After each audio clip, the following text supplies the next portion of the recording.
Hello and welcome to the Modern Mystic Radio Show.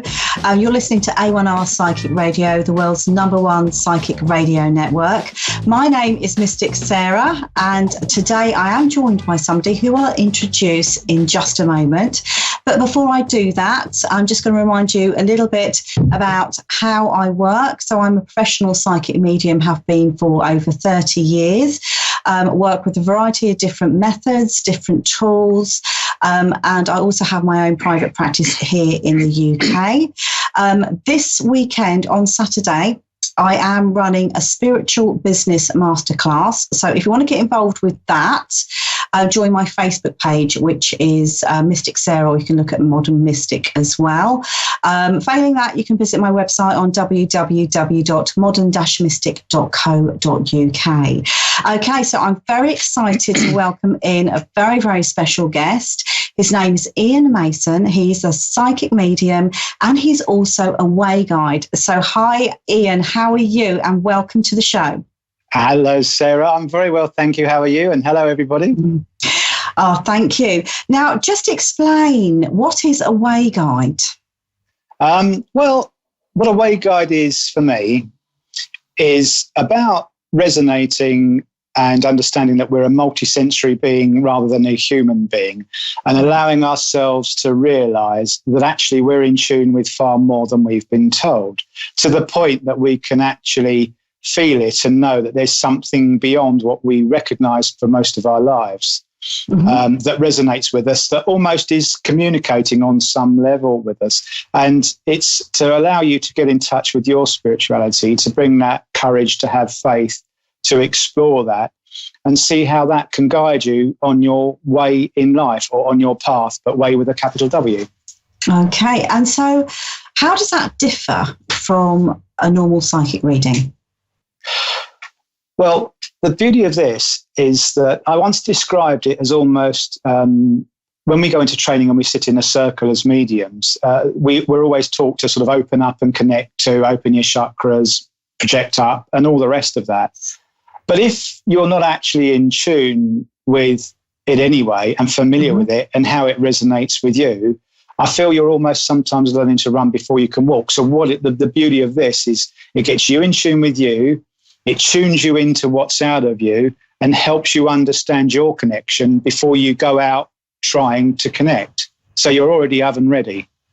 Oh, okay. So is this something that anybody could sort of learn and work with in that respect? Absolutely, because we are spirits in a human experience, to nick that good old phrase. And spirits in that human experience, you know, we can expand our energy beyond the five senses to sense and feel all that is with us. And that's the beauty of mediumship, because as those boundaries are simply not there for us, we allow that to extend to our loved ones, to link in with us, so that, you know, we can enjoy the benefit of life after life. So tell us a little bit more about your work as a psychic medium. When did it all start for you? Well, I'm going to embarrass myself now. Very strongly when I was 8 was sort of my earliest memories, and I had an imaginary friend, and I'm going to do this in honour to my mum. His name was Little Diddy. He got up to all the mischief because I blamed him. But actually, it wasn't long before I realised I was actually talking to somebody. And going back in time, apparently when I was a toddler, I did strange things. Some people that still know me say I still do strange things. But that's a different story. Okay, and so you talked a little bit about your first experiences. So was this like a playmate? Were they the same age as you? Were they older than you? Yeah, he felt about a couple of years older than me. I would say I was strongly 8 is the first vivid memory that I've got. And I was playing with my toy cars, as you do. And he sort of came into me and he said, "Oh, you don't want to play it like that. You want to play this game." And it was the old thing of looking around to go, "Okay, who said that?" And and that's really how it all started. So he kind of introduced himself to me. He wasn't a guide as such. It was just somebody that made my acquaintance. Okay. Do you think he was linked to you or the property, perhaps? No, he was linked to me. Okay. He was familiar. Ah, I see.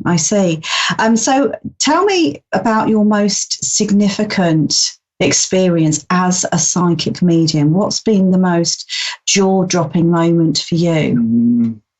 I did a reading in a local church, and it was one of those nights where you went there for a night off to watch and support your colleagues who promptly got caught in a load of traffic and were unfortunately unable to get there.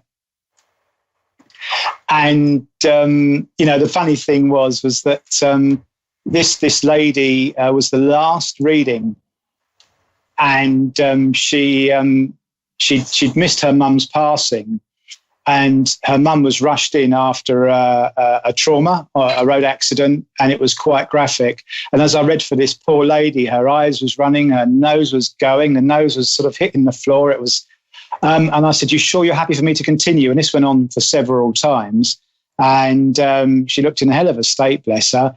And after the reading, she came up to me and thanked me. She said that was just what I needed, but she looked like she'd been dragged through a hedge backwards at that point, Poor lady. Oh, wow. Bless her. It was so powerful, so powerful. So when you work as a medium, how do you work? Do you see spirit? Do you hear them? Do you sense them? Do you feel them? Is it in telepathic communication? How does it all work for you? It works in different combinations. I mean, I always say to everybody, I'm not a medium of any type. I say I'm a medium. I come to work here in love, and it, Infinite Creator, and our loved ones communicate through me, using me as they can with the gifts that I've been given to be able to pass the message on to you. How that happens is less important for me than the fact that the reading is evidence. So sometimes I see, sometimes I feel, sometimes I hear actually, and it sounds like it's coming through your voice, which, on a technical level, clairaudience can come as, clear hearing, or actually through that sense through your throat of a speaking to you, but actually through the throat chakra. So I get all sorts. And so what are your future plans in terms of psychically? What are you hoping to achieve over the next year or so? It's definitely to establish myself further, project myself, and take the leap of doing this full time. I've got a huge passion for charity work and fundraising work, something that's very, very dear to me. And it's the gift that keeps on giving. In some ways, it's what people like Gary Zukov talk about authentic empowerment, because it's truly what we're here to do. Gifts are for giving, they're not for holding on to. So my view is to share that out as best I can, sustain myself, and just keep on going. And in the keep on going, it keeps on keeping on. And I'm going to enjoy it, is what I'm going to do, because for me, the more you enjoy it and you're more authentically you, the more authentic you are. So let's just talk briefly about some of the other ventures that you're going to be involved in, or you are involved in. So you mentioned the charity work. So in particular, which charities are you supporting at the moment? Well, lots. I do so many. They get touched through a lot of the churches and the centres. So anything from the various hospice, St Catherine's Hospice, St Raphael's Hospice. The latest one is the Lucy Rayner Foundation, which is a wonderful charity to raise mental health awareness, particularly in young people. I'm recently qualified as a mental health first aider myself here in the UK. And I also work with various church charities and promotion companies, LAD Promotions and Wimbledon Spiritualist Church, to raise money for various great causes.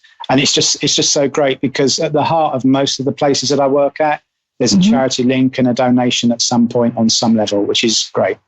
So you're literally just doing good all as far as you can go. As far as I can do, just keep pushing on. And you know what? The latest one that I did on Friday in Kent was for the homeless of Midway, and I did that with a friend of mine, Vicky DeProse, and it was raising money to buy camp beds so that people that are homeless aren't lying on the floor. And it was an evening. We raised £500. Fantastic. What a noble cause, and what a wonderful thing to be a part of as well. It is, yeah. Right, okay, we are going to go on to our first caller, but before we do that, if people like the way that you work and are interested and they want to find out more about you and perhaps they want to book their own reading with you, how do they go about doing that? They can contact me via the good old Facebook, and they can search me as Iain Mason, and Iain is obviously spelled Iain Mason. They can find me on Instagram, LinkedIn, Twitter. My website is just in the final throes of editing. Never surprises me, ceases to amaze me rather, of how much work these things take. So that's going to be up very soon, hopefully before the year's end, which will be iainmason.com. Wonderful, wonderful. So let's go on to our first caller. Yeah. So we have Rhonda, who's in Medford, Oregon. Rhonda, can you hear me? Yes. Hi, Rhonda. How are you? Welcome to the show. Do you have a question for Iain? Yes, I do. I would like to hear from my mother. Okay. All right. Okay, come on in. Would you understand that your mum was a lady that was what I want to call a natural worrier? Would that make sense to you with mum? Yes. Because it's quite funny here. She's in the back of my head, and she's here sort of taking time to get ready, which is quite nice. And I know that as she gets ready here, she's very, very particular about getting her hair looking nice. Would you understand that? Yes. Okay. And she keeps on talking to me here about just hang on a moment. And she's very soft in her character, which is really nice. And she's putting on something round her neck, which looks to me like some sort of necklace or pearl with pearls in it or stones like that. But it feels quite important and significant for her. Do you understand that? Yes, I do. Okay. Now, she tells me that the necklace is dear to her and has value. And it feels that it's something that she would be very disappointed with if it wasn't with her. And it's really, really important that you understand that she's in spirit wearing this necklace. Does that make sense for you? Yes. Okay. Now, mum, bless her as well, is a lovely, lovely family lady here. And she's telling me that she likes to look after the family.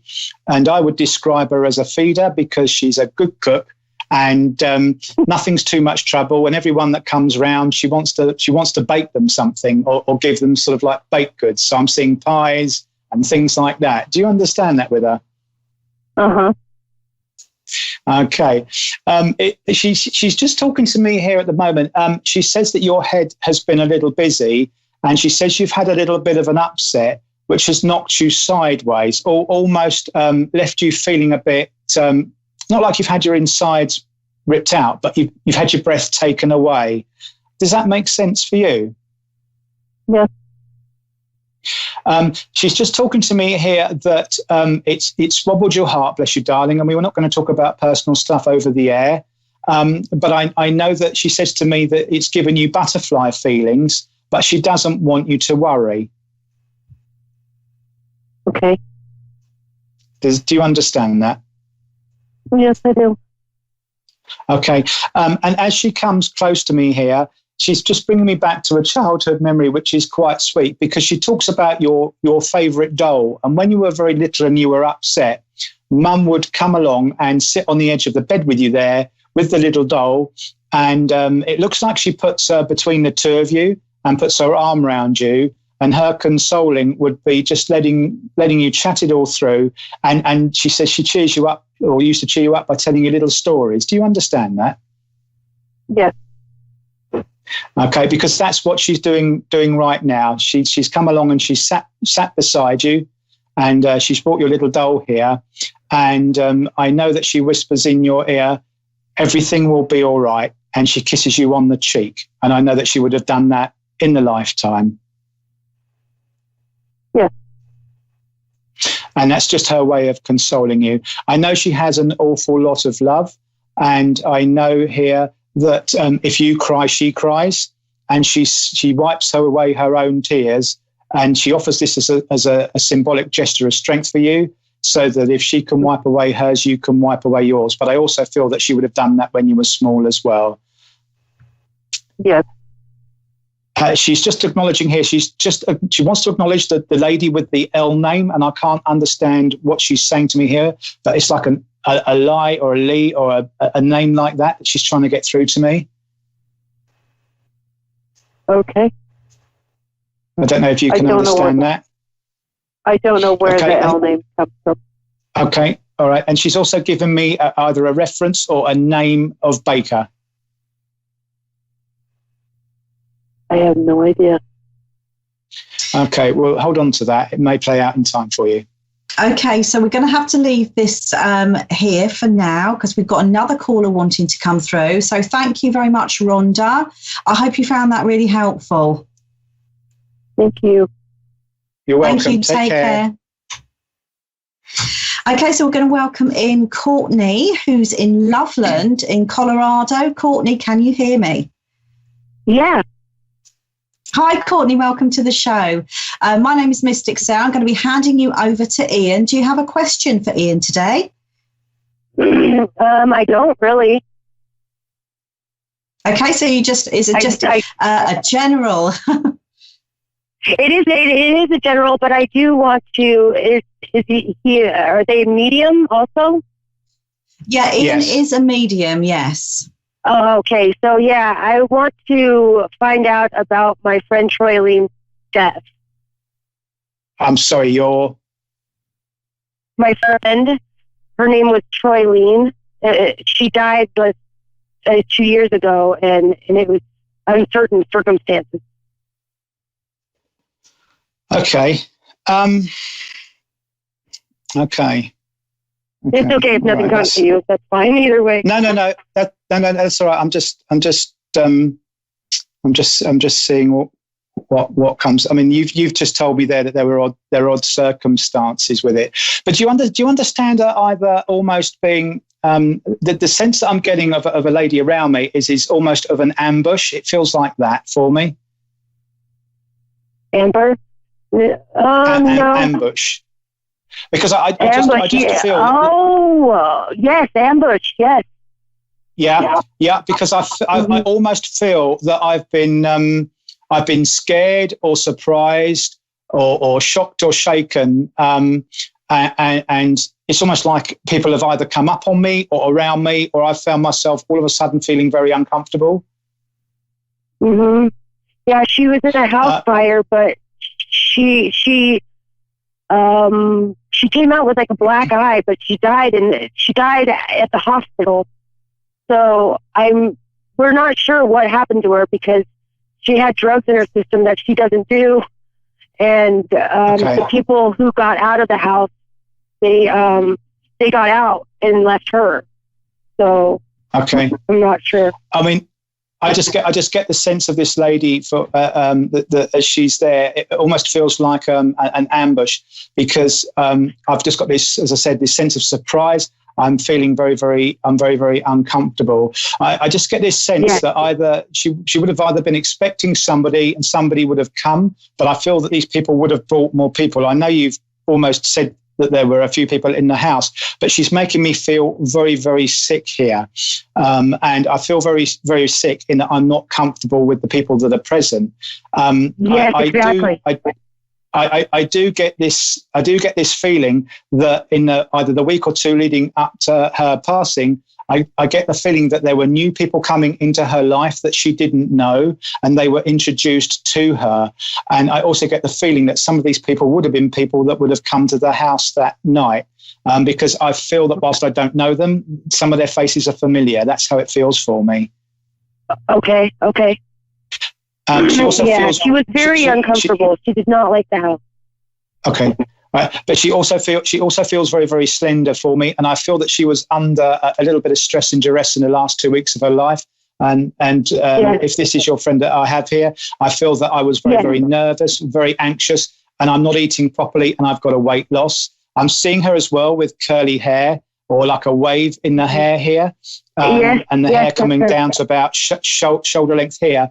But I feel that she just lost her focus of looking after herself in that last couple of weeks, and I just feel she was going through things a bit. Yes, that's her. Oh, tell her I said hello. Okay. all I know here is that she's quite funny, really, because she's got quite a wacky sense of humour, and she's a little bit hippie in her nature. And she's just feeling a bit happy here because she's sitting here with her legs crossed, like she's sitting outside a brasserie, and she's having a coffee and a pastry, and it looks like a lattice type pastry. And she says, "I'm all right now. I'm eating again." Oh, good. And she just very quickly, she's acknowledging and wants to acknowledge either a Dana or a Dana or a lady like that. Danny. Yeah. Okay. She's just acknowledging her, and she says hi to her. Okay. And I know that she looks on. I know that she looks on you like a sister, and that's how she is for me with you. Yes.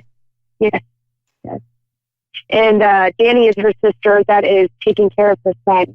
So. Okay. Yeah. She just wanted to acknowledge her, and that's the energy that I sense with her, and I hope that brings you some love and some comfort. As I say, God bless you. Can she tell me if the guy that owns the house was to blame for the fire, setting a fire? I'm going to be very honest with you. Her energy's gone. She very much came in as like a passing message. But she did give you that lovely specific information there, and I'm delighted for you that you got that. But it felt like an ambush, right? That's what you're saying? Yes, correct, yes. Okay, yeah. Well, thank you so much. You're so welcome. That's exactly what I needed. Thank you, Courtney. I hope that helped you. I'm pretty sure that it did. Absolutely. No, thank you. You so take care. Thanks. Bye-bye. Bye. And off she goes. So thank you so much, Iain. It's been an absolute pleasure to have you as a guest. I do hope you will return as well. I will, thank you. I will. You'll be more than welcome. So just remind everybody again how they can get hold of you, how they could get a reading with you. You can find me very shortly, in a few weeks, on iainmason.com on the internet. You can find me on LinkedIn, Facebook, Twitter, and Instagram. My email address is sensingspirituality@gmail.com, a little spiritual one for you there. And my mobile number, if you need to have that, is +44 for the UK. And my number is 07508 233 646. Fantastic. Right. Well, it's been an absolute pleasure having you as my guest. So thank you very much. And hopefully we shall see you again soon. You will. God bless you. Thank you. So just to remind everybody, if you would like a reading with myself as well, my website's www.modern-mystic.co.uk. You can again find me on Facebook under Mystic Sarah and also Modern Mystic. And of course, you can contact, all our contact details are on the A1R Psychic Radio Network, not Facebook page, but website. Okay, so you can look me up there. Okay, so I'm going to wish you lots of love and light. Thank you for everybody that's called in and listening today. And I shall see you the same time next week. Goodbye for now.